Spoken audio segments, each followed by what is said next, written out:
대만이 발칵 뒤집혔습니다. 제발 무기 좀 팔아달라고 찾아간 한국에서 문전박대를 당했기 때문입니다.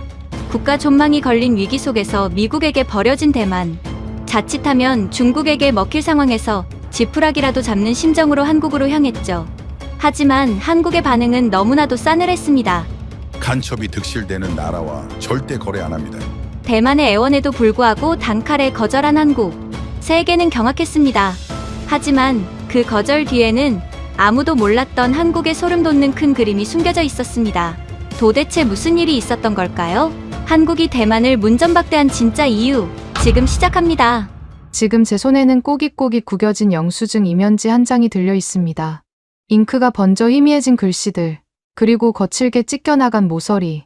겉보기엔 그저 쓰레기통에나 처박혀야 할 폐지, 조각에 불과해 보일 겁니다. 하지만 이 보잘것없는 종이 쪼가리가 아니었다면 아마 대만이라는 나라는 지금쯤 지도에서 완전히 지워져 버렸을지도 모릅니다. 5년 전, 저는 대한민국을 돈만 밝히는 비열한 장사치라고 욕했습니다. 우리에게 무기를 팔지 않겠다는 그들의 결정을 오만함이라 비난했고, 보안을 지키라는 그들의 경고를 우리를 무시하는 모욕으로 받아들였죠. 하지만 그것은 철저한 제 착각이었습니다. 그들이 우리를 문전박대했던 건 우리를 미워해서가 아니라 우리가 칼을 쥘 자격이 없었기 때문이라는 걸 그때는 몰랐습니다. 피눈물을 흘리며 깨달았습니다. 진짜 친구는 입에 발린 달콤한 사탕이 아니라 살점이 뜯겨나가는 고통을 주더라도 썩은 환부를 도려내는 메스를 들이댄다는 사실을 말입니다. 이건 그 차가운 메스 앞에서 비로소 정신을 차린한 못난 군인의 참회록입니다. 치지지, 치지지, 소령님, 물이 찹니다. 놈들이 보입니다. 칠흑 같은 어둠 속에서 무전기 너머로 부하들의 비명소리가 찢어질 듯 울려 퍼졌습니다. 살려주세요. 제발 응답하십시오. 차가운 바닷물이 폐로 밀려들어 오는 그 끔찍한 감각이 마치 제 목을 조르는 것만 같았습니다. 안 돼. 버텨. 당장 구조대가 간다. 저는 미친 듯이 소리쳤지만 돌아오는 건 먹통이 된 통신 장비의 섬뜩한 침묵뿐이었습니다. 수압을 견디지 못한 잠수함 격벽이 찌그러지는 소리, 끼익하는 금속성 파열음이 고막을 파고들었습니다. 소령님, 저희를 버리지 마십시오. 마지막 절규가 끊어지는 순간 저는 숨이 턱 막혀왔습니다. 쾅! 누군가 제 방문을 부서져라 두드리는 소리에 소스라치게 놀라 눈을 떴습니다. 침대 시트는 식은땀으로 흥건히 젖어 물에 빠진 생쥐 꼴이었고 심장은 금방이라도 갈비뼈를 뚫고 나올 듯 쿵쾅거렸죠. 또 그 꿈이었습니다. 5년 전 제 부하 7명을 차가운 심해에 수장시켰던 그날의 악몽이 오늘따라 유독 선명하게 마치 현실처럼 저를 괴롭히고 있었습니다. 거친 숨을 몰아쉬며 시계를 보니 새벽 4시가 조금 넘은 시각이었습니다. 불길한 예감이 등골을 스치고 지나갔습니다. 국방부 지하 상황실은 이미 벌집을 쑤셔 놓은 듯 아수라장이었습니다. 평소 점잖던 장군들이 사색이 된 얼굴로 고함을 지르고 있었고 바닥에는 1급 기밀 도장이 찍힌 서류들이 흩뿌려져 있었죠. 무슨 일이냐고 묻기도 전에 제 눈앞에 들이밀어진 건 미 국무부 직인이 선명하게 찍힌 통지서 한 장이었습니다. 내용을 읽어 내려가던 제 손끝이 파르르 떨리기 시작했습니다. 보안 등급 F. 판매 불가. 믿을 수가 없었습니다. 우리가 그토록 공을 들였던 최신의 스텔스 전투기 F-35의 판매가 최종 불허된 겁니다. 이유는 단 하나, 대만군의 보안 상태가 엉망이라 최첨단 무기를 넘겨주면 그 기술이 고스란히 중국으로 유출될 위험이 크다는 것이었죠.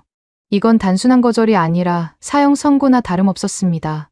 해협 건너 중국의 침공 위협이 날로 거세지는 상황에서 미국의 지원이 끊긴다는 건 그냥 앉아서 죽으라는 소리와 같았으니까요.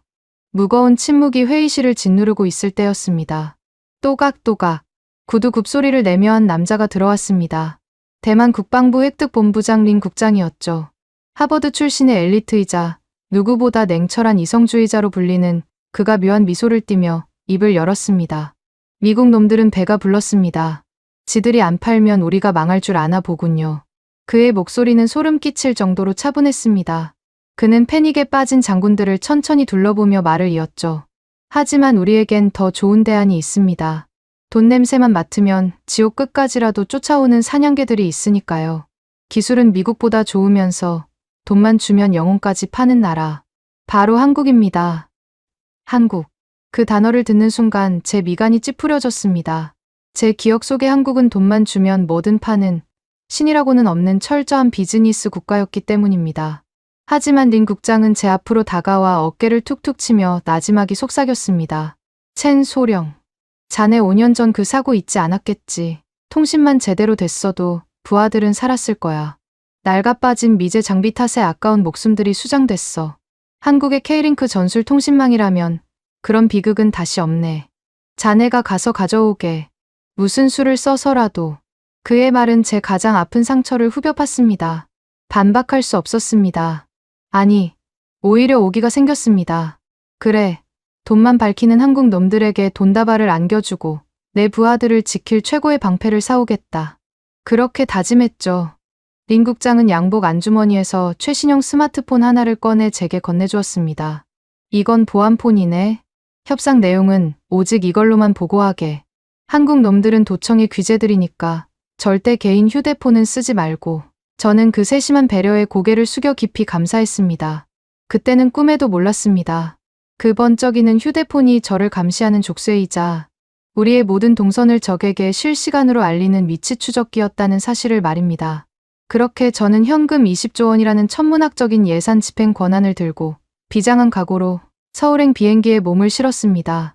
인천국제공항에 도착했을 때 저는 당연히 국빈급 대우를 기대했습니다. 우리는 무려 20조 원을 쓸어온 귀한 손님이었으니까요. 번쩍이는 검은 세단과 의장대, 아니 적어도 정중하게 고개를 숙이는 영접 인원은 나와 있을 줄 알았습니다. 하지만 입국장을 빠져나온 우리를 맞이한 건 싸늘한 겨울바람뿐이었습니다. 저쪽입니다. 수행원장 대위가 당황한 표정으로 가리킨 곳에는 고급 리무진 대신 시꺼먼 선팅을 한 승합차 3대가 엔진 소리를 죽인 채 서 있었습니다. 번호판도 없는 정체불명의 차량들이었죠. 드르르. 차 문이 열리고 검은 정장을 입은 거구의 사내들이 우르르 쏟아져 나왔습니다. 그들의 눈빛에는 환영의 기색이라곤 눈을 씻고 찾아봐도 없었습니다. 마치 1급 수배자를 연행하러 온 형사들처럼 살기가 등등했죠. 짐부터 씻겠습니다. 인사도 없이 다가온 그들은 다짜고짜 제 손에 들린 가방을 낚아채듯 가져갔습니다. 그 거친 손길에 기분이 확 상했습니다. 이게 무슨 무례한 짓입니까? 우린 대만 국방부 대표단입니다. VIP 의전은 어디 갔습니까? 제가 목소리를 높여 항의했지만 그들 중 리더로 보이는 남자는 저를 벌레 보듯 쳐다볼 뿐이었습니다. 그는 귀에 꽂은 이어마이크에 대고 짧게 한마디를 내뱉었습니다. 타깃 확보. 이동한다. 타깃이라니요. 그 순간 제 머릿속에서 날카로운 경고음이 울렸습니다. 이건 비즈니스 파트너를 대하는 태도가 아니었습니다. 마치 잠재적 범죄자나 위험한 스파이를 호송하는 매뉴얼 같았죠. 억지로 승합차 뒷좌석에 밀어 넣어진 저는 쿵하고 닫히는 문소리에 갇혀버렸습니다. 창밖으로 빠르게 지나가는 서울의 풍경을 보며 저는 이를 갈았습니다. 두고 보자 한국 놈들. 우리가 돈 보따리를 푸는 순간 너희들의 그 오만한 콧대를 반드시 꺾어놓고 말 테다. 감히 돈을 주겠다는 주인을 물려고 해. 차가운 가죽 시트의 감촉이 소름 끼치게 싫었습니다. 운전석과 뒷좌석 사이에는 두꺼운 격벽이 쳐져 있었고 우리는 어디로 가는지조차 알 수 없었습니다. 하지만 이것은 앞으로 닥쳐올 수모의 아주 작은 예고편에 불과하다는 걸 저는 미처 알지 못했습니다. 승합차는 도심을 가로질러 지도에도 나오지 않는 음침하고 깊은 지하 벙커를 향해 미친 듯이 질주하고 있었습니다. 검은 승합차가 멈춰 선 곳은 서울의 화려한 빌딩 숲이 아니었습니다. 차에서 내리자마자 훅 끼쳐오는 습하고 차가운 공기에 저절로 몸이 움츠러들었습니다. 콘크리트 벽으로 둘러싸인 지하 주차장 같은 곳이었는데 창문 하나 없이 오직 형광등 불빛만이 웅웅거리는 진동과 함께 그 음침한 공간을 비추고 있었죠. 안내를 맡은 요원들은 여전히 입을 굳게 다문 채 앞장섰습니다. 그들의 등 뒤를 따르는 제 발걸음은 도살장에 끌려가는 소처럼 무거웠습니다. 대한민국 방위사업청 지하 벙커. 이곳이 바로 우리가 20조 원이라는 막대한 돈을 쓰게 될 협상장이었습니다. 육중한 철문이 열리고 회의실 안으로 들어서자 마치 냉동 창고에 들어온 듯한 서늘한 기운이 피부를 찔렀습니다. 회의실 중앙에는 거대한 원탁이 놓여 있었고 그 맞은편에 한 남자가 앉아 있었습니다. 서지훈 팀장. 한국 측 협상 책임자라고 들었지만 그의 첫인상은 외교관이나 행정가보다는 산전수전 다 겪은 야전 사령관에 가까웠습니다. 곰 같은 덩치에 꽉 끼는 와이셔츠, 소매, 그리고 며칠은 감지 않은 듯한 헝클어진 머리칼. 그는 우리가 들어왔는데도 고개조차 들지 않고 눈앞에 모니터만 뚫어져라 응시하고 있었습니다. 반갑습니다. 대만 국방부에서 온 첸 소령입니다. 제가 먼저 다가가 손을 내밀었습니다. 비즈니스의 기본은 악수니까요. 하지만 그는 제 손을 보지도 않았습니다. 그저 키보드를 두드리는 손가락을 멈추지 않은 채 건조하게 내뱉을 뿐이었죠. 거기 앉으십시오. 시간 없으니까. 허공에 멈춘 제 손이 민망하게 떨렸습니다. 화끈거리는 얼굴을 감추려 억지로 자리에 앉으려는 순간 고막을 찢는 듯한 날카로운 경고음이 회의실 전체를 뒤흔들었습니다. 소리는 입구 쪽에 설치된 보안 검색대에서 나고 있었죠. 당황한 제가 주위를 둘러보자 검색대의 붉은 경광등이 미친 듯이 회전하며 린 국장의 가방을 가리키고 있었습니다. 서지훈 팀장이 그제야 고개를 들었습니다. 그의 입가에는 싸늘한 비웃음이 걸려 있었습니다. 손님 예의가 대단하시네. 남의 안방에 들어오면서 주머니에 쥐새끼를 달고 오셨어. 무슨 말씀이십니까? 이건 외교적 결례입니다. 린 국장이 불쾌하다는 듯 가방을 움켜쥐며 항변했습니다. 하지만 한국 측 보안 요원이 다가와 린 국장의 손에서 태블릿 PC를 거칠게 낚아챘습니다. 검색대를 통과하자마자 다시금 요란한 사이렌 소리가 울려 퍼졌죠. 서 팀장은 턱짓으로 태블릿을 가리켰습니다. 그 안에 든 거 단순한 업무용은 아닐 텐데 송신 전파가 아주 요란하게 잡히는군. 린 국장의 얼굴이 순간 흙빛으로 변했습니다. 저도 당황스러웠습니다. 린 국장은 분명 단순한 참고 자료가 든 태블릿이라고 했습니다. 하지만 한국의 보안 시스템은 우리가 숨기려 했던 무언가를 정확히 짚어내고 있었던 겁니다. 분위기가 순식간에 얼어붙었습니다. 린 국장은 식은땀이 맺힌 이마를 손수건으로 닦으며 억지 미소를 지어 보였습니다. 오해입니다. 통신 설정에 오류가 있었나 보군요. 사과의 뜻으로 저희가 준비한 작은 성의를 먼저 보여드리고 싶습니다. 린 국장은 재빨리 품 안에서 고급스러운 칠기 상자 하나를 꺼내 테이블 위로 밀었습니다. 상황을 무마하려는 필사적인 몸부림이었죠. 몽블랑 만년필 세트입니다. 그리고 이건 계약서 초안인데 저희가 원래 제시했던 금액의 20%를 더 얹어드리겠습니다. 현금으로 일시불 지급하죠. 한국 입장에서도 나쁜 조건은 아닐 겁니다. 돈이면 다 해결될 거라는 린 국장의 뻔뻔한 태도에 제 얼굴이 화끈거렸습니다. 하지만 한편으로는 서 팀장의 반응이 궁금했습니다. 20%면 수천억 원이 넘는 돈입니다. 아무리 콧대 높은 한국이라도 이 정도 제안은 거절하기 힘들 터였죠.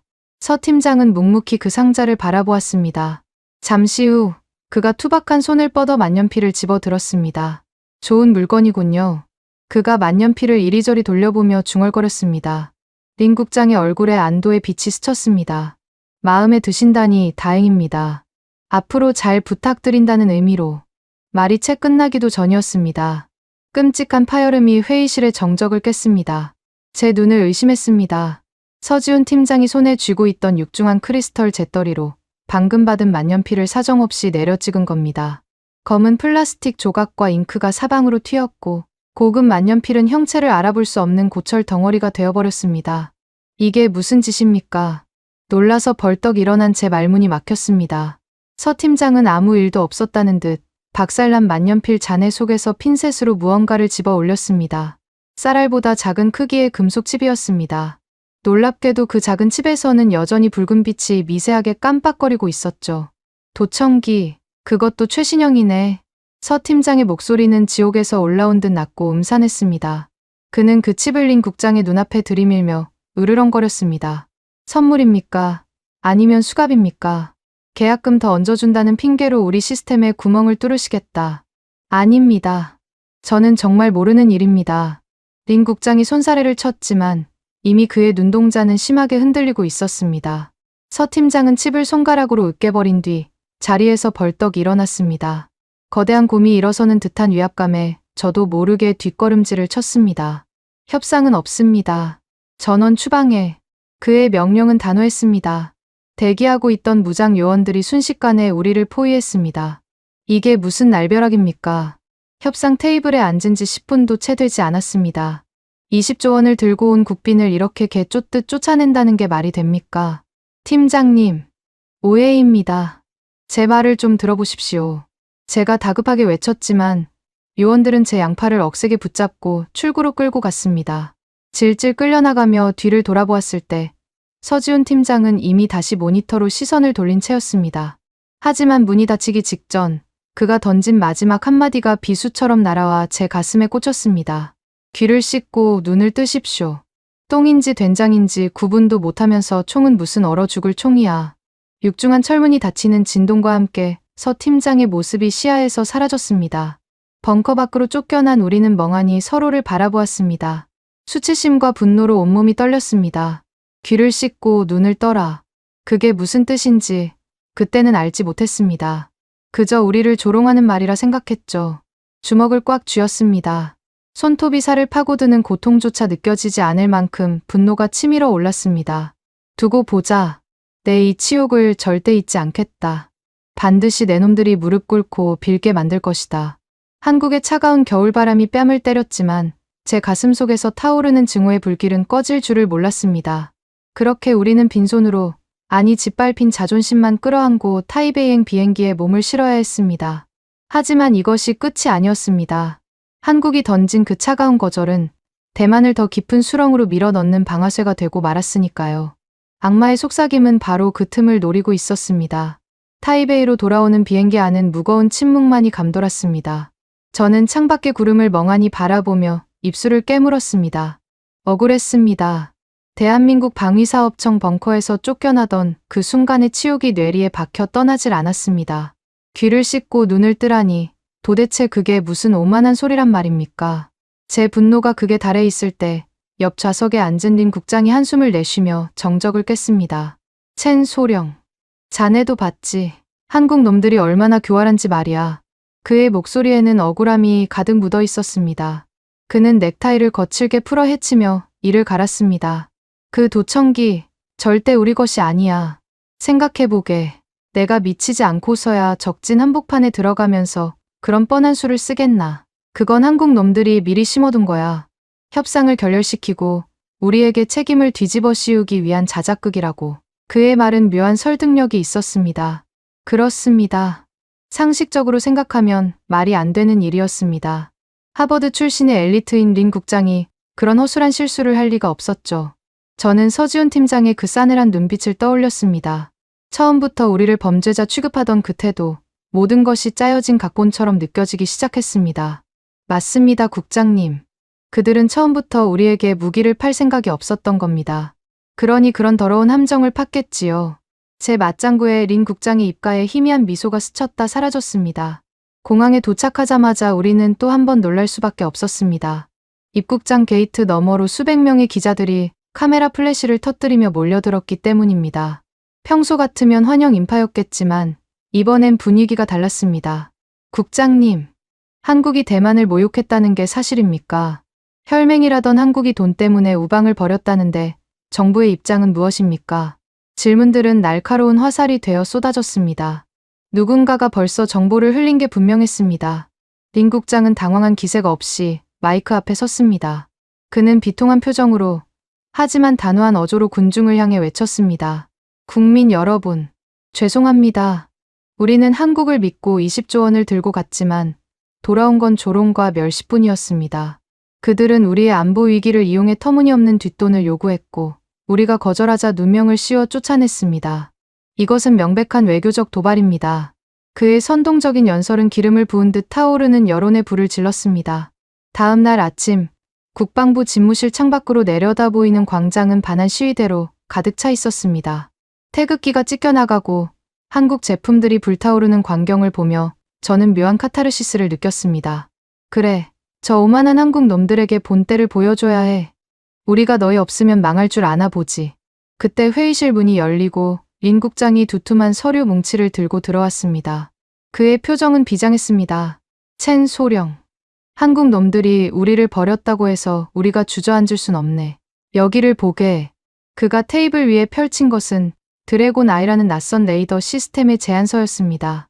제3국을 통해 우에 도입할 수 있는 최신형 대공 레이더야. 성능은 한국의 K링크를 능가하는데 가격은 절반도 안 되네. 게다가 즉시 납품이 가능하다는군. 저는 의구심이 들었습니다. 그렇게 좋은 장비가 왜 여태껏 알려지지 않았을까 하는 생각이 스쳤기 때문입니다. 제가 서류를 꼼꼼히 훑어보자 불분명한 페이퍼 컴퍼니 이름들이 눈에 띄었습니다. 국장님, 이건 검증된 장비가 아닙니다. 제조사도 모호하고 부품의 원산지도 확실하지 않습니다. 만약 중국산 부품이라도 섞여 있다면. 제 우려 섞인 말에 인 국장이 책상을 쾅 내리쳤습니다. 지금 찬밥 더운 밥 가릴 때인가. 당장 내일이라도 중국 전투기가 영공을 넘어올 판이야. 미국은 등 돌렸고 한국은 우릴 걷어찼어. 자네 부하들이 수장되던 그날처럼 또다시 손가락만 빨다가 당할 텐가. 부하들의 이야기, 그건 제 이성을 마비시키는 금기어였습니다. 린 국장은 제 눈빛이 흔들리는 틈을 놓치지 않았습니다. 이건 자네가 영웅이 될 기회야. 한국 기술 없이도 우리 힘으로 보란 듯이 성공시키는 거지. 서지훈 그자가 땅을 치고 후회하게 만들어주자고. 서지훈이 후회하게 만든다. 그 말은 달콤한 독배와도 같았습니다. 제 가슴 속 깊은 곳에 자리 잡은 열등감과 복수심이 이성을 집어삼켰습니다. 저는 떨리는 손으로 만년필을 잡았습니다. 그리고 검증되지 않은 출처 불명의 레이더 도입 계약서에 제 이름을 서명하고 말았습니다. 알겠습니다. 진행하시죠. 제 목을 걸고 성공시키겠습니다. 계약이 체결되자마자 린 국장은 어디론가 전화를 걸어 입금하라는 짧은 지시를 내렸습니다. 그의 얼굴에는 감출 수 없는 희열이 번져가고 있었죠. 하지만 그 기쁨은 오래가지 못했습니다. 회의실 벽면에 걸린 대형 TV에서 긴급 뉴스 속보가 흘러나왔기 때문입니다. 긴급 뉴스입니다. 대한민국 방위사업청이 폴란드와 역대 최대 규모인 30조 원대의 무기 수출 계약을 체결했습니다. 이번 계약에는 최첨단 K링크 시스템과 전차, 자주포가 포함되어 있으며 화면 속에는 서지훈 팀장이 폴란드 국방장관과 악수를 하는 장면이 나오고 있었습니다. 며칠 전 저를 벌레 보듯 쳐다보던 그 무뚝뚝한 얼굴이 폴란드 장관 앞에서는 엷은 미소를 띠고 있었죠. 아나운서의 멘트가 이어졌습니다. 특히 한국 측은 폴란드를 혈맹으로 규정하고 자국군에 배치될 최신 물량을 우선 공급하기로 결정했습니다. 이는 단순한 무기 판매를 넘어선 안보 동맹이 순간 제 손에 들려있던 볼펜이 뚝 하고 부러져 나갔습니다. 머릿속이 하얗게 변했습니다. 돈이 없어서 안 판 게 아니었습니다. 물건이 없어서 못 판 것도 아니었습니다. 그들은 30조 원 어치의 물량을, 그것도 최신형으로 즉시 공급할 능력이 있었습니다. 단지 대만이라는 나라, 아니 우리라는 인간들에게는 팔지 않기로 결정했던 겁니다. 개자식들, 우린 안 되고 폴란드는 된다는 거냐.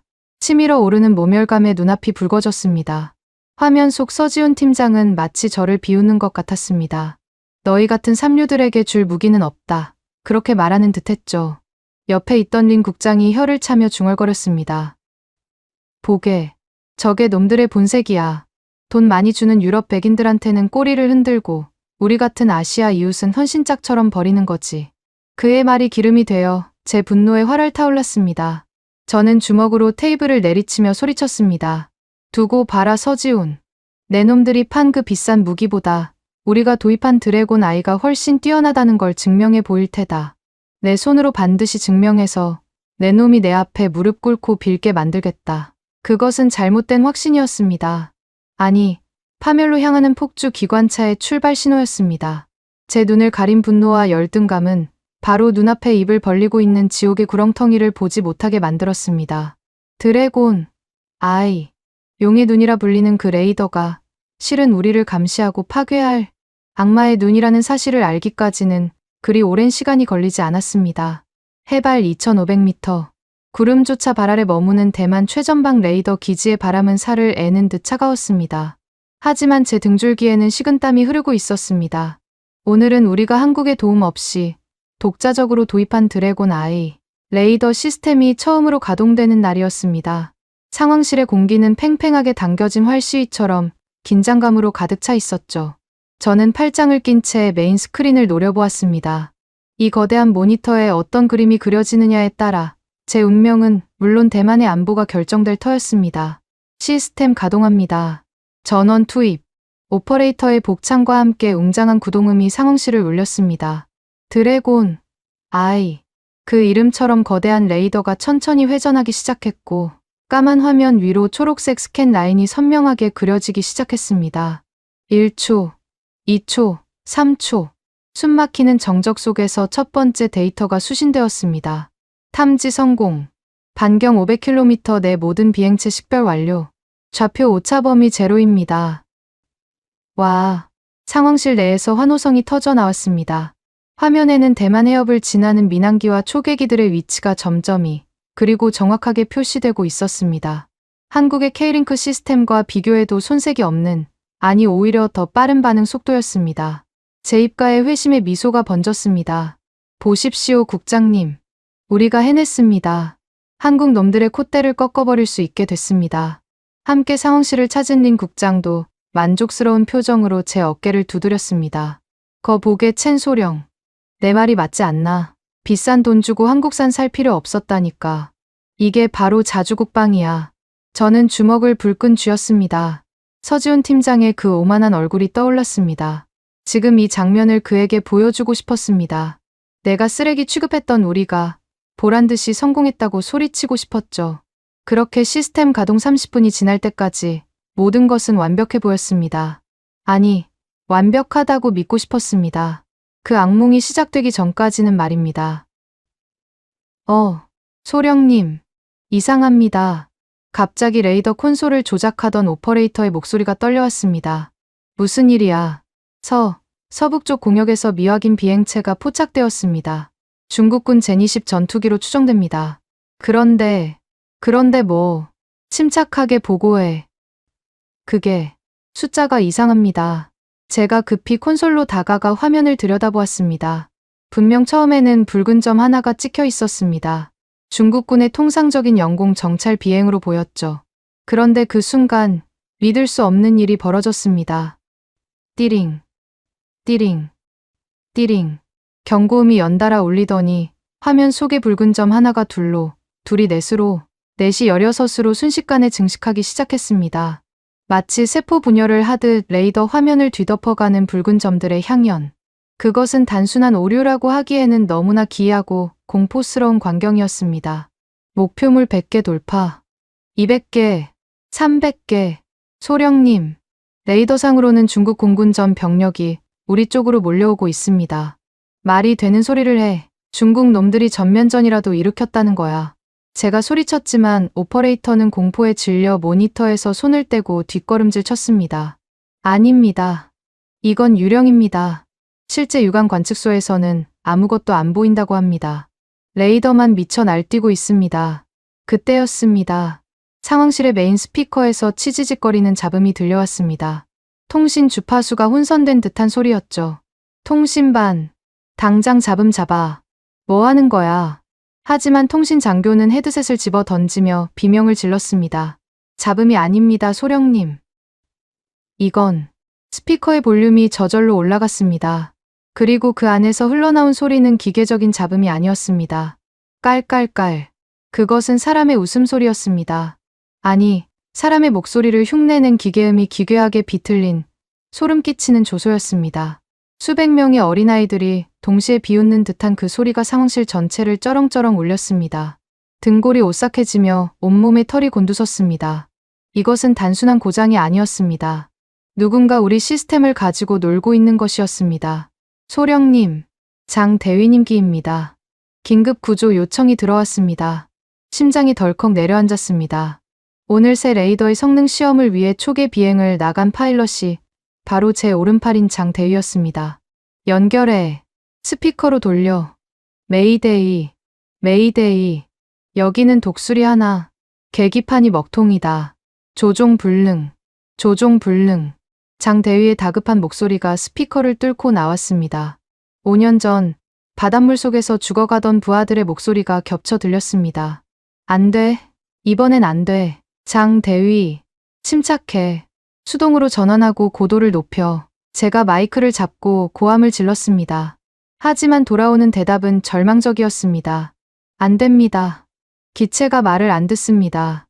누군가 밖에서 조종하는 것 같습니다.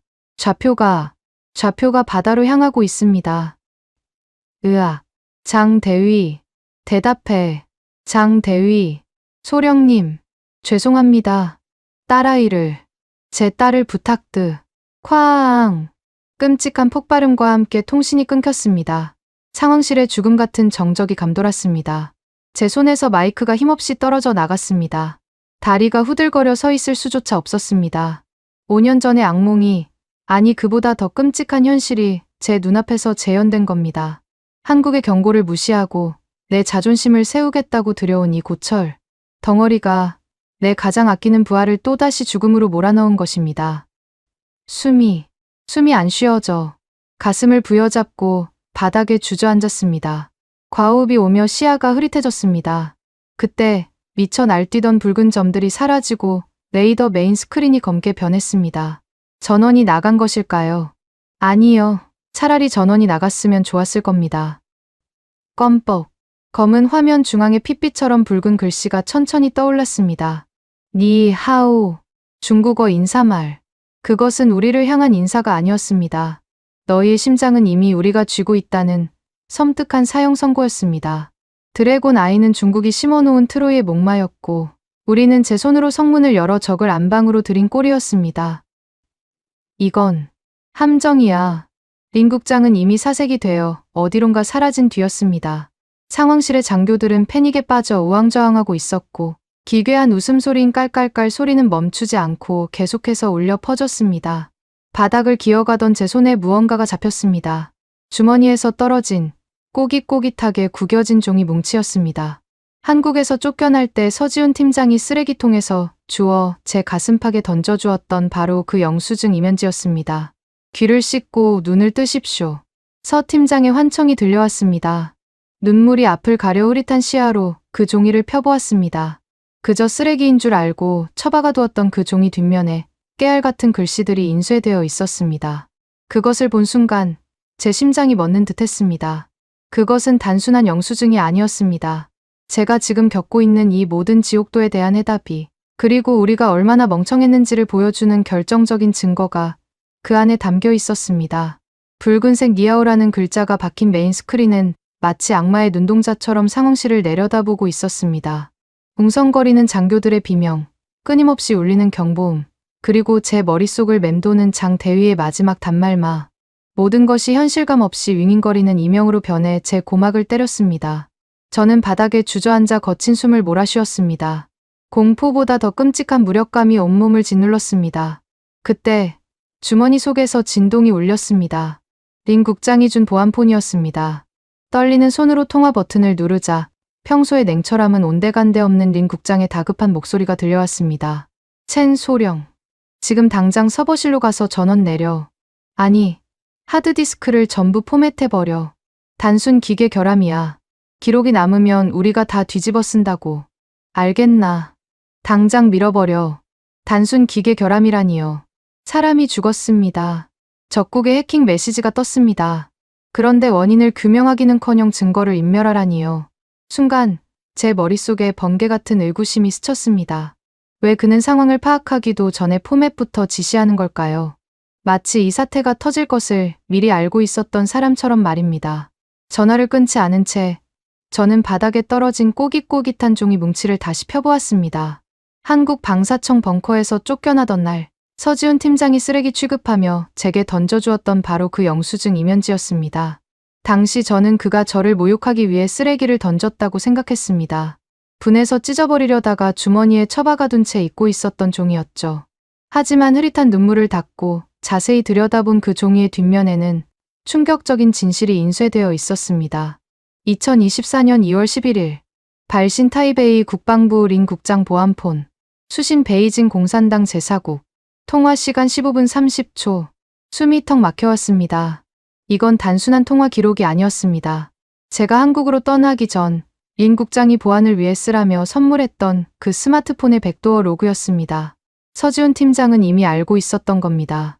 린 국장의 폰이 중국과 연결된 한라인이라는 것을요. 그가 만년필을 재떨이로 박살낸 건 단순한 성질머리 때문이 아니었습니다. 도청을 막기 위한 필사적인 방어였던 겁니다.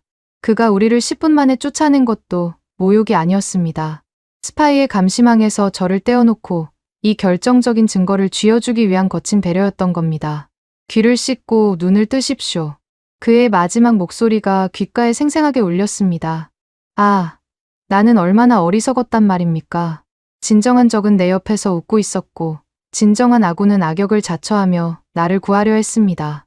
그런데 나는 그 손을 뿌리치고 내 부하들을 죽인 원수에게 꼬리를 흔들며 이 지옥문을 열어준 꼴이었습니다. 첸 소령. 대답해. 듣고 있어. 당장 서버실로 가라니까. 수화기 너머로 린 국장이 악을 쓰고 있었습니다. 제 손에 들린 영수증이 부들부들 떨렸습니다. 슬픔은 순식간에 차가운 분노로 바뀌었습니다. 저는 끓어오르는 화를 억누르며 나지막이 대답했습니다. 알겠습니다. 국장님, 제가 직접 처리하겠습니다. 전화를 끊자마자 저는 서버실을 향해 뛰기 시작했습니다. 하지만 포맷을 위해서가 아니었습니다. 이 모든 해킹 기록과 린 국장의 지시가 담긴 원본 로그를 확보하기 위해서였습니다. 그것만이 개죽음당한 장 대위의 원혼을 달래고 이 썩어빠진 군대를 도려낼 유일한 칼날이었습니다. 복도를 질주하여 서버실 앞에 다다랐을 때였습니다. 엘리베이터 문이 열리며 완전 무장한 헌병대원 10여 명이 쏟아져 나왔습니다. 그들의 어깨에는 헌병이라는 완장 대신 린 국장 직속 보안부대 마크가 붙어 있었죠. 선두의 선 대위가 저를 발견하고는 권총을 뽑아 들었습니다. 첸 소령을 체포해라. 그가 중국과 내통하여 시스템에 악성 코드를 심은 스파이다. 반항하면 즉시 사살해도 좋다. 기가 찼습니다. 린 국장은 이미 저를 희생양으로 삼을 시나리오까지 짜둔 거였습니다. 자신이 저지른 짓을 덮어씌우기에 한국을 증오했던 저만큼 좋은 먹잇감은 없었겠죠. 저놈을 잡아. 고함과 함께 헌병들이 달려들었습니다. 생각할 겨를이 없었습니다. 저는 서버실의 육중한 철문을 향해 몸을 날렸습니다. 탕. 총성과 함께 뜨거운 것이 제 어깨를 스치고 지나갔습니다. 벽에 불꽃이 튀었고 매캐한 화약 냄새가 진동했습니다. 열려라. 제발. 떨리는 손으로 아이디 카드를 리더기에 긁었습니다. 삐빅. 다행히 아직 제 권한은 삭제되지 않았습니다. 육중한 철문이 덜컥거리며 열리자마자 저는 안으로 굴러들어갔고 곧바로 안쪽에서 수동 잠금 레버를 돌렸습니다. 쿵. 쿵. 쿵. 밖에서 문을 걷어차는 소리가 들려왔지만 특수합금으로 제작된 서버실 문은 꿈쩍도 하지 않았습니다. 서버실 내부는 차갑고 웅장했습니다. 수백 개의 서버렉들이 윙윙거리는 소리를 내며 돌아가고 있었고 그 안에는 지금 이 순간에도 대만군을 파괴하고 있는 악성 코드와 그것을 지시한 자들의 흔적이 고스란히 담겨 있었습니다. 저는 피가 흐르는 어깨를 부여잡고 메인 콘솔 앞에 섰습니다. 첸 소령. 문 열어. 좋은 말로 할 때 나와. 문 밖에서 확성기 소리가 들려왔습니다. 곧이어 용접기를 가져오라는 고함도 들렸습니다. 시간이 없었습니다. 그들이 문을 뚫고 들어오는 건 시간 문제였습니다. 저는 주머니에서 비상용 USB를 꺼내 콘솔에 꽂았습니다. 데이터 백업, 전체 로그 파일. 엔터키를 누르자 화면에 진행률 표시줄이 나타났습니다. 1%, 2%. 속도가 너무 느렸습니다. 방대한 데이터량에 비해 전송 속도는 거북이 걸음이었습니다. 초조함에 입술이 바짝바짝 말라갔습니다. 더 빨리. 제발 좀 더 빨리. 그때였습니다. 서버실 안쪽, 비상구 쪽 어둠 속에서 누군가의 인기척이 느껴졌습니다.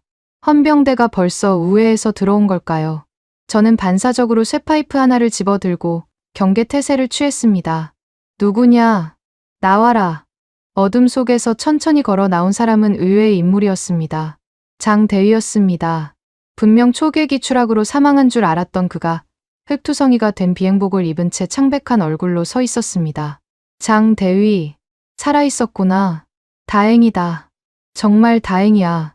안도감에 다리가 풀릴 뻔했습니다. 저는 그에게 달려가려 했습니다. 하지만 장 대위는 저를 향해 반가운 미소 대신 검고 차가운 권총의 총구를 겨누었습니다. 그의 손은 사시나무처럼 떨리고 있었고 눈에는 굵은 눈물이 맺혀 있었습니다. 죄송합니다, 소령님.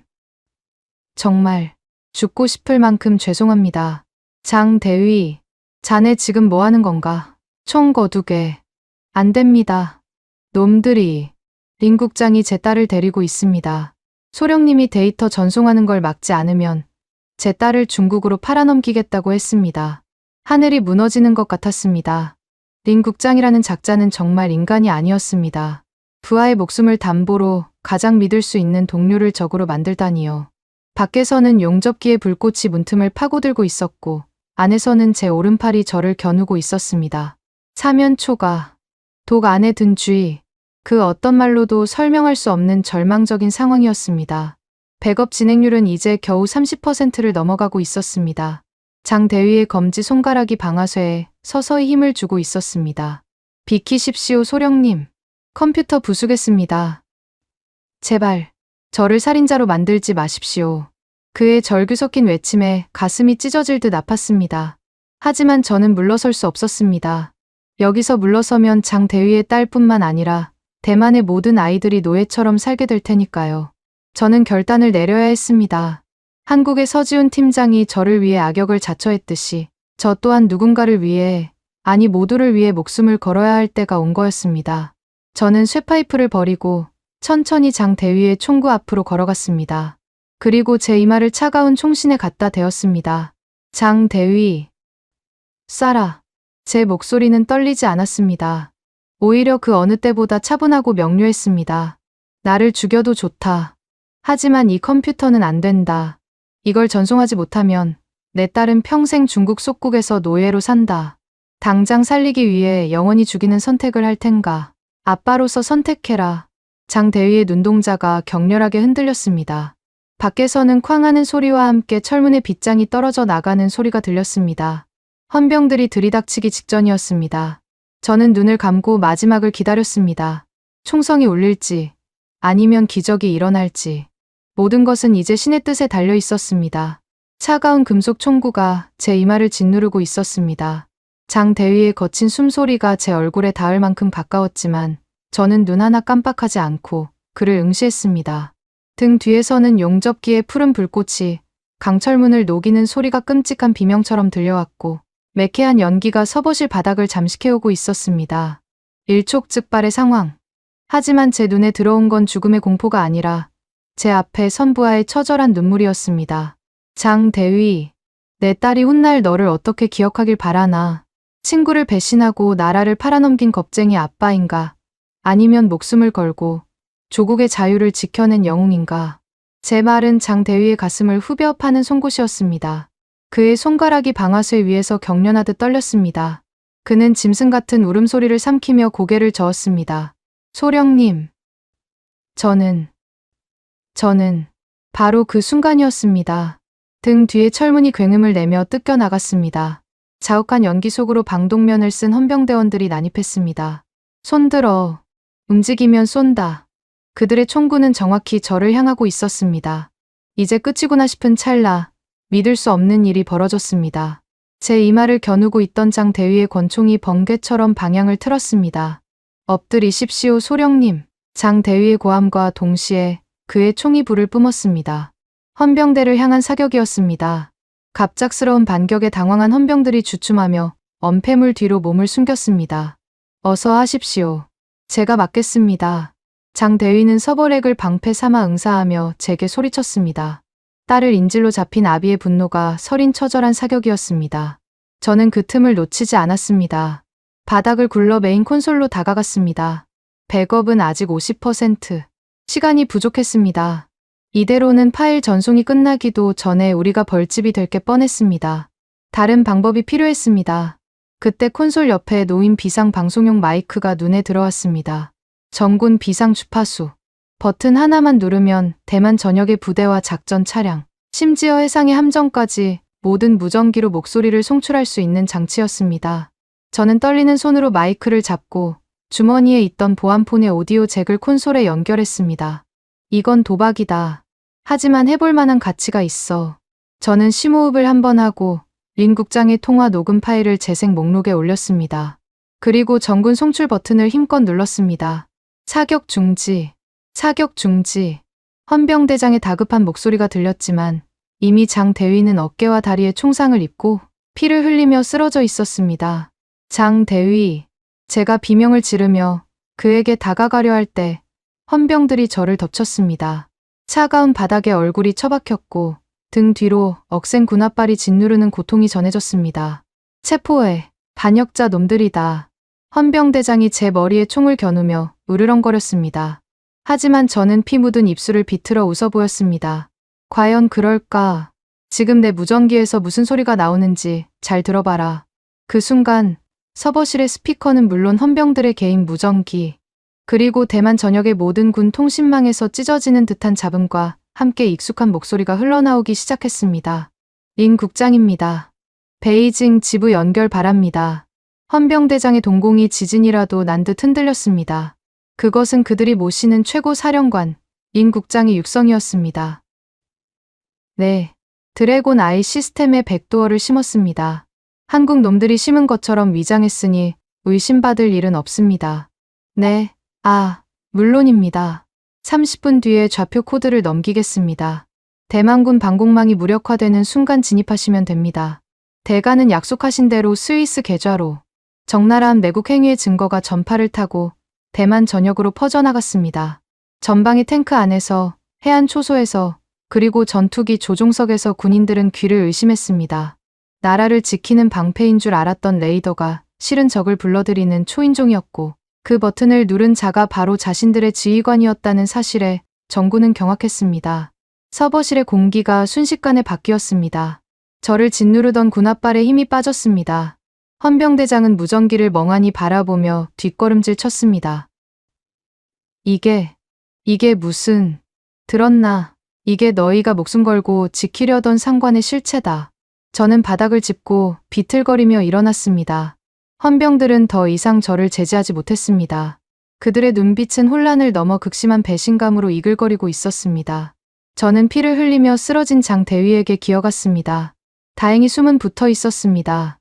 소령님, 해내셨군요. 장 대위가 가쁜 숨을 몰아쉬며 희미하게 웃었습니다.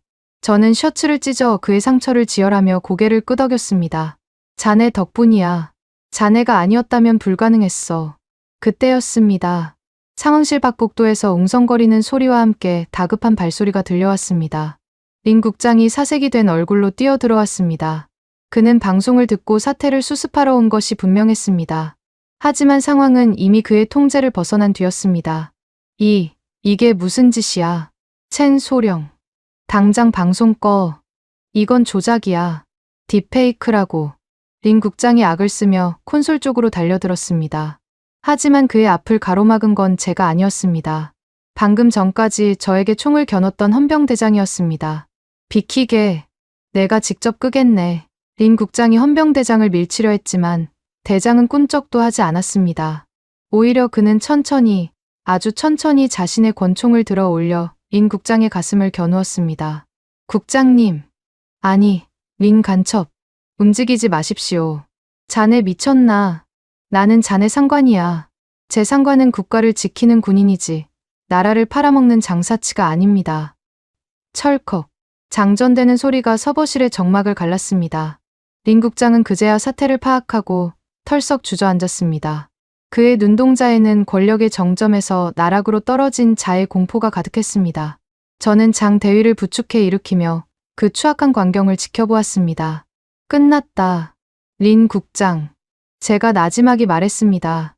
당신이 한국을 돈만 밝히는 장사치라고 비웃었지. 하지만 그들은 적어도 동맹을 팔아먹진 않았어. 진짜 장사치는 바로 당신이었군.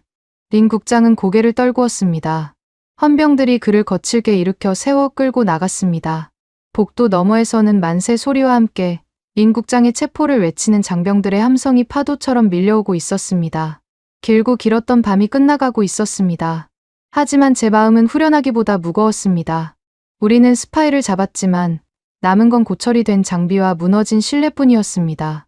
나라를 지킬 힘이 없는 평화가 얼마나 위태로운지 저는 뼈저리게 느끼고 있었습니다. 창밖으로 빗줄기가 쏟아지기 시작했습니다.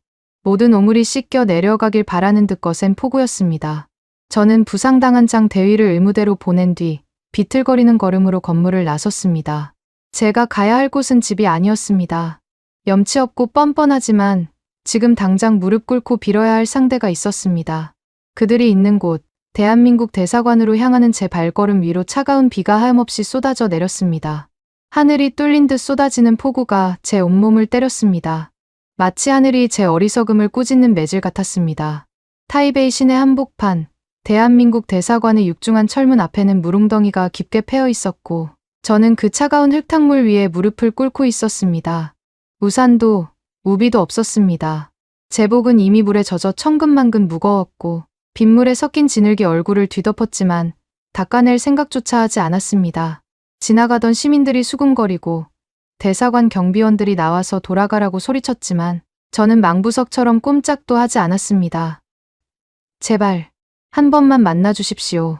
서지훈 팀장님을 뵙게 해주십시오. 제 목소리는 빗소리에 묻혀 초라하게 흩어졌습니다. 하지만 멈출 수 없었습니다. 제 자존심 따위는 이제 중요하지 않았습니다.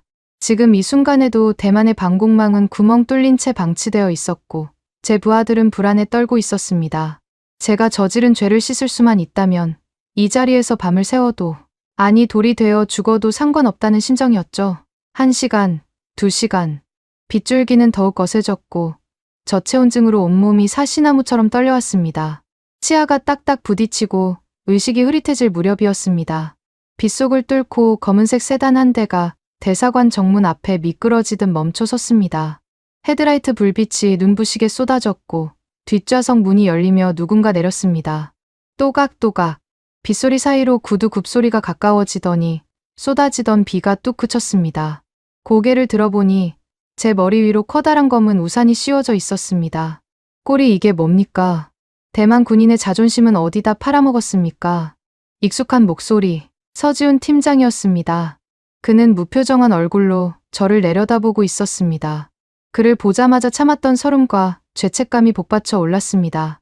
저는 젖은 바짓단을 붙잡고 오열했습니다. 팀장님, 제가 틀렸습니다. 우리가 오만했습니다. 한국을 모욕하고 당신들의 진심을 짓밟았습니다. 제발 우리를 도와주십시오. 무기가 필요합니다. 중국 놈들을 막을 시스템이 필요합니다. 제 애원에도 서 팀장은 한동안 말이 없었습니다. 그는 묵묵히 제 어깨를 적시는 비를 막아주며 한숨을 내쉬었죠. 일어나십시오. 보는 눈이 많습니다. 그가 거친 손길로 저를 일으켜 세웠습니다. 다리에 힘이 없어 비틀거리자 그가 단단히 부축해 주었습니다. 첸 소령, 당신들이 실수한 게 뭔지 아십니까? 돈이면 다 된다고 생각한 겁니다. 하지만 신뢰는 돈으로 사는 게 아닙니다. 피와 땀으로 사는 거지.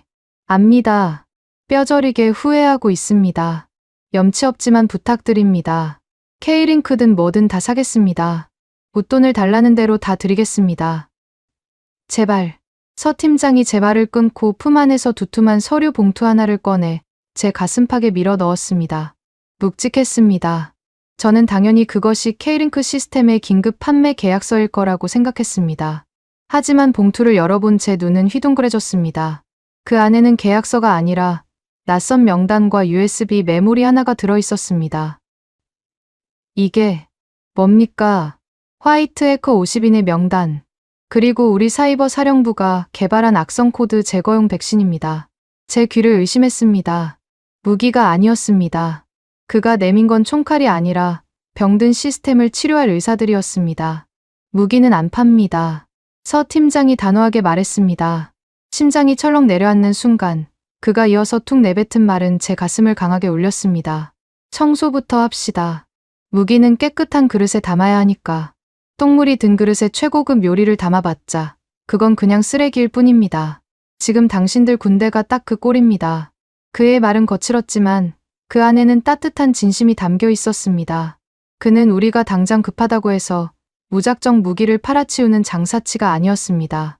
무너진 기초부터 다시 세워주려는 진정한 스승이자 형제의 마음으로 우리를 대하고 있었던 겁니다.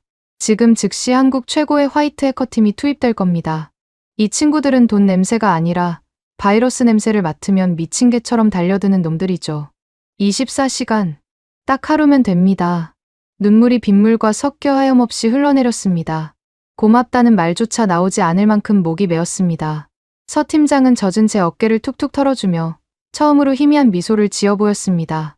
가서 지휘하십시오 소령. 비 맞고 청승 떨 시간에 부하들 밥이라도 한 끼 더 챙기란 말입니다. 그는 우산을 제 손에 쥐어주고는 뒤도 돌아보지 않고 차에 올랐습니다. 멀어지는 미등을 보며 저는 빗속에서 거수 경례를 올렸습니다. 필승. 그 순간만큼은 그가 한국군이 아니라 저희 진정한 상관처럼 느껴졌습니다. 기적은 그날 밤 바로 일어났습니다. 서 팀장이 건넨 USB가 국방부 서버에 꽂히는 순간 상황실의 모니터들은 전쟁터를 방불케 했습니다. 한국에서 원격 접속한 50명의 해커 군단은 그야말로 사이버 공간의 특수부대였습니다. 그들은 드래곤 아이 깊숙이 숨겨진 중국의 악성 코드를 사냥개처럼 찾아내 물어뜯었습니다. 50% 치료 완료. 속도가 엄청납니다. 백도어 포트 전면 차단. 중국 측 접속 시도가 모조리 튕겨나가고 있습니다. 오퍼레이터들의 보고가 빗발쳤습니다. 화면을 가득 채웠던 붉은 경고등이 하나둘씩 초록색 정상 신호로 바뀌어가고 있었습니다. 마치 죽어가던 환자의 심장이 다시 뛰는 듯한 광경이었습니다. 그리고 정확히 24시간 뒤 마지막 남은 악성 코드 조각이 소멸하면서 메인 스크린에는 시스템 정상화라는 파란 글씨가 떴습니다. 와, 상황실은 떠나갈 듯한 함성으로 가득 찼습니다.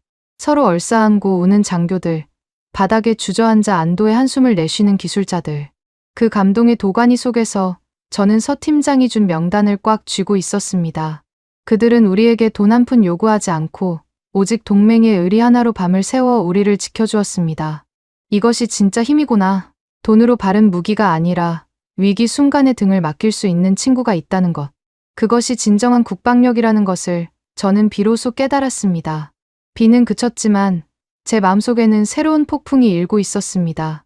그것은 한국에 대한 무한한 존경과 감사, 그리고 다시는 이런 수모를 겪지 않겠다는 뼈를 깎는 각오였습니다.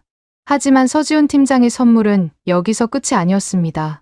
2년 뒤 우리가 진정으로 준비가 되었을 때 그가 보여준 마지막 반전은 저를 다시 한번 그 앞에 무릎 꿇게 만들었습니다. 2026년 1월 차가운 바람 끝에 봄 기운이 묻어나는 서울의 하늘은 유난히 푸르고 높았습니다. 2년이라는 시간은 길다면 길고 짧다면 짧은 세월입니다. 하지만 첸 중령에게 지난 2년은 뼈와 살을 깎아내는 고통의 시간이자 동시에 가장 찬란한 환골탈태의 시간이었습니다. 대만 타이베이 국방부 청사의 공기는 이제 완전히 달라졌습니다. 스파이들이 득실대던 복도에는 매서운 눈빛의 보안 요원들이 서 있고 먼지 쌓인 서류 더미 대신 최첨단 보안 서버가 윙윙거리며 돌아가고 있습니다. 우리는 썩은 살을 도려냈습니다. 피가 철철 흐르는 고통을 감내하며 내부의 적을 숙청했고 시스템을 바닥부터 다시 짰습니다. 이제야 비로소 우리는 대한민국이 내미는 손을 잡을 자격을 갖추게 된 것입니다. 인천국제공항 입국장을 나서자 2년 전 저를 공포에 떨게 했던 검은 승합차 대신 본네트 위에 태극기와 대만 국기가 나란히 꽂힌 최고급 세단이 저를 기다리고 있었습니다. 어서 오십시오. 첸 중령님. 모시러 나왔습니다. 정복을 입은 한국군 장교가 절도 있는 경례로 저를 맞이했습니다. 그 정중한 대우에 오히려 제가 당황스러울 지경이었습니다. 차창 밖으로 스쳐 지나가는 2026년 서울의 풍경은 여전히 활기찼지만 그것을 바라보는 제 마음은 천지개벽한 듯 달라져 있었습니다. 2년 전에 저는 돈다발을 든 오만한 졸부였지만 지금의 저는 신념으로 무장한 군인이 되어 돌아왔으니까요. 차가 멈춘 곳은 예전의 그 음침한 지하 벙커가 아니었습니다.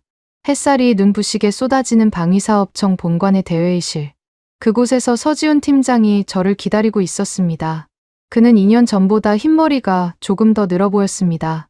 하지만 호랑이 같은 그 눈빛만은 여전히 형형하게 살아 저를 꿰뚫어 보고 있었죠. 오랜만입니다. 중령 진급하셨더군요. 축하합니다. 서 팀장이 먼저 손을 내밀었습니다. 투박하고 거친 굳은 살이 박힌 그 손을 맞잡는 순간 가슴 속에서 뜨거운 것이 울컥 치밀어 올랐습니다. 다 팀장님 덕분입니다. 팀장님이 아니었다면 저는 아직도 무엇이 중요한지 모르는 멍청이였을 겁니다. 제 말에 그는 피식 웃으며 자리를 권했습니다. 빈말은 됐고 본론으로 들어갑시다. 가져온 제안서는 검토해봤습니다. 저는 긴장된 마음으로 자세를 고쳐 앉았습니다. 이번에야말로 한국의 최신 무기 체계를 도입해야 했습니다. 중국의 위협은 이제 코앞까지 닥쳐왔고 우리는 더 이상 지체할 시간이 없었으니까요. 저희가 원하는 건 K링크 버전 2와 장거리 미사일 요격 시스템입니다. 예산은 충분히 확보했습니다. 다만 제가 말끝을 흐리자 서 팀장이 눈썹을 꿈틀거렸습니다. 다만 뭐죠? 아시다시피 전 세계가 한국 무기를 사려고 줄을 서 있지 않습니까? 지금 주문하면 최소 2, 3년은 기다려야 한다고 들었습니다. 하지만 저희 사정이 급박합니다. 웃돈을 얼마든지 더 드릴 테니 최대한 납기를 당겨주실 수 있는지. 통상적으로 첨단 무기는 주문 제작 방식이라 계약 후 인도까지 수년이 걸립니다. 저는 그 기간을 단축하기 위해 무릎이라도 꿇을 각오가 되어 있었습니다. 서지훈 팀장은 아무 말 없이 서류철 하나를 제 앞으로 쓱 밀었습니다. 납기라. 글쎄요. 계약서 5조항을 한번 읽어보시죠. 저는 떨리는 손으로 계약서를 펼쳤습니다. 깨알 같은 조항들 사이에서 5조항을 찾은 제 눈이 휘둥그레졌습니다. 제5조, 인도 시기, 본 계약 체결 즉시 48시간 이내에 부산항에서 선적을 완료한다. 48시간이라니요. 이게 무슨 말씀이십니까? 재고가 있다는 겁니까? 믿을 수 없었습니다. 전 세계가 돈 보따리를 싸 들고 와도 못 사는 한국산 무기가 창고에 쌓여 있다니요. 제 놀란 표정을 보며 서 팀장이 찻잔을 내려놓고 담담하게 입을 열었습니다. 2년 전, 2024년 겨울 기억합니까? 당신들이 그 가짜 레이더, 드래곤 아이 계약할 때 말입니다. 그때 우리 공장에서는 이미 대만으로 보낼 물량을 만들고 있었습니다. 네. 하지만 그때는 계약이 결렬되지 않았습니까? 그럼 그 물건들을 다른 나라에 팔지 않았습니다. 폴란드가 달라고 했고 사우디가 2배 값을 주겠다고 했지만 안 팔았습니다. 창고 구석에 먼지가 쌓이도록 그냥 뒀습니다. 머리를 한 대 얻어맞은 듯 멍해졌습니다. 30조 원이 넘는 거액의 물건을 사겠다는 사람들을 다 물리치고 2년 동안이나 창고에 묵혀두었다니요. 이건 상식적인 비즈니스가 아니었습니다. 막대한 보관료와 유지비, 그리고 기회비용을 생각하면 미친 짓이나 다름없었습니다. 도대체 왜 그러신 겁니까? 우리가 영영 안 돌아올 수도 있었지 않습니까? 제 물음에 서 팀장은 의자 깊숙이 몸을 기대며 창밖의 먼 하늘을 바라보았습니다. 그날 밤, 비 내리는 대사관 앞에서 당신 눈을 봤습니다. 쪽팔린 줄 알고 무릎 꿇을 용기가 있는 군인이더군요. 그런 지휘관이 있는 군대라면 반드시 정신 차리고 돌아올 거라 믿었습니다. 그의 시선이 다시 저를 향했습니다. 첸 중령, 무기는 말입니다. 돈 주는 놈한테 파는 게 아닙니다. 그걸 지킬 자격이 있는 놈한테 쥐어주는 겁니다. 썩은 손에 쥐어주면 그건 흉기가 되지만 당신처럼 굳은 살 박인 손에 쥐어주면 조국을 지키는 보검이 되니까요. 우린 당신이 그 자격을 갖출 때까지 2년 동안 기다린 겁니다. 눈시울이 붉어지다 못해 시야가 흐려졌습니다. 목구멍이 뜨거워 말 한마디 할 수 없었습니다. 한국은 단순히 물건을 파는 나라가 아니었습니다. 그들은 우리가 스스로 일어설 때까지 묵묵히 손해를 감수하며 기다려준 진정한 형제였습니다. 그들이 창고에서 먼지를 뒤집었으며 지켜낸 것은 단순한 강철 덩어리가 아니라 우리 대만의 미래이자 희망이었던 겁니다. 창원 물류센터에 가면 당신들을 기다리느라 목이 빠진 녀석들이 있을 겁니다. 먼지 좀 털어서 가져가십시오. 보관료는 깎아드릴 테니까. 서 팀장의 퉁명스러운 농담에 저는 울다가 웃고 말았습니다. 저는 자리에서 벌떡 일어났습니다. 그리고 제 군 생활 중 가장 절도 있고 경건한 자세로 그를 향해 거수 경례를 올렸습니다. 감사합니다. 정말 감사합니다. 이 은혜, 죽을 때까지 잊지 않겠습니다. 대만 국민을 대신해 깊은 존경을 표합니다. 서 팀장도 천천히 자리에서 일어났습니다. 거구에 그가 저를 향해 마주 경례를 했습니다. 가서 지키십시오.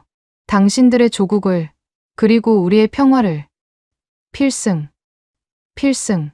회의실의 통유리창 너머로 2026년의 따스한 햇살이 쏟아져 들어와 우리 두 사람을 비췄습니다.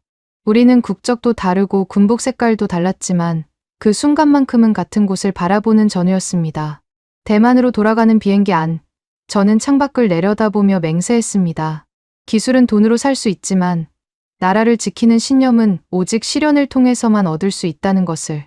그리고 대한민국은 그것을 가르쳐준 내 인생의 유일한 스승이었다는 사실을 말입니다. 이제 저는 두렵지 않습니다. 제 뒤에는 세상에서 가장 든든한 형제가, 그리고 제 손에는 그들이 믿고 맡긴 최고의 검이 들려 있으니까요. 바람이 찹니다. 하지만 이 바람은 실현이 아니라 우리를 더 높이 날게 할 순풍이 될 것입니다. 선생님들, 오늘 이야기 어떠셨나요? 저는 대본을 쓰는 내내 빗속에 무릎 꿇은 첸 중령과 그에게 우산을 씌워주던 서 팀장의 모습이 눈앞에 아른거려 몇 번이나 목이 메었답니다. 특히 자격을 갖출 때까지 2년을 기다렸다는 그 대목에서는 가슴 한구석이 찌릿하더군요. 단순히 물건을 파는 게 아니라 상대를 진정한 친구로 만들기 위해 손해를 감수하고 기다려주는 그 뚝심.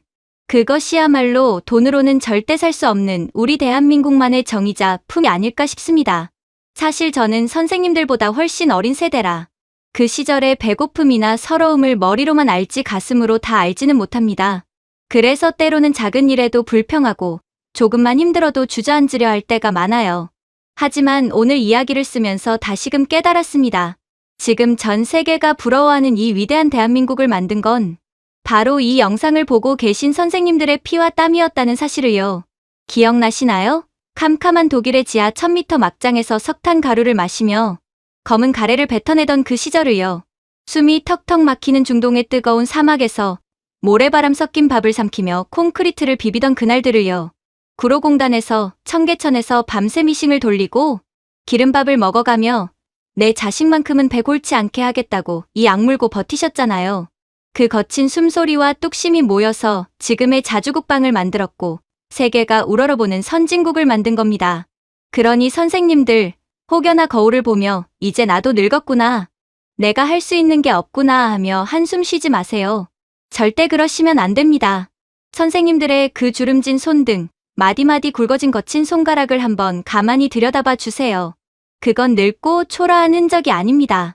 그 어떤 장군의 별보다 빛나고 그 어떤 훈장보다 값진 영광의 상처랍니다.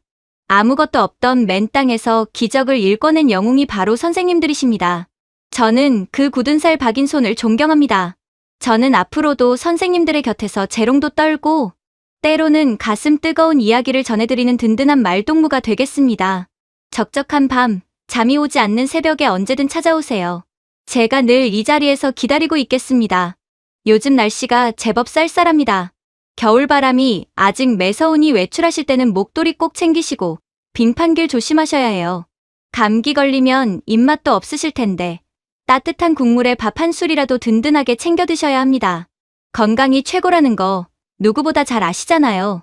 아프지 마시고 오래오래 제 곁에 계셔주세요. 오늘 이야기가 선생님의 마음에 작은 위로가 되었다면 화면 아래에 있는 엄지손가락 모양 좋아요 한번 꾹 눌러주세요. 돈 드는 거 아니거든요. 구독 버튼도 한번 눌러두시면 제가 올리는 이야기를 가장 먼저 받아보실 수 있답니다. 댓글도 편하게 남겨주세요. 로그인하는 게 복잡하면 안 하셔도 괜찮습니다. 타자가 느려 오타가 나도 괜찮아요. 잘 봤다. 그 짧은 한마디면 저는 춤을 출 만큼 기쁘답니다. 존경하고 감사하고 사랑합니다. 지금까지 여러분의 영원한 말동무, 감동을 더하다였습니다. 세계를 놀라게 한 대한민국, 다음 영상에서도 계속됩니다. 지금까지 여러분의 영원한 말동무, 감동을 더하다였습니다. 세계를 놀라게 한 대한민국, 다음 영상에서도 계속됩니다.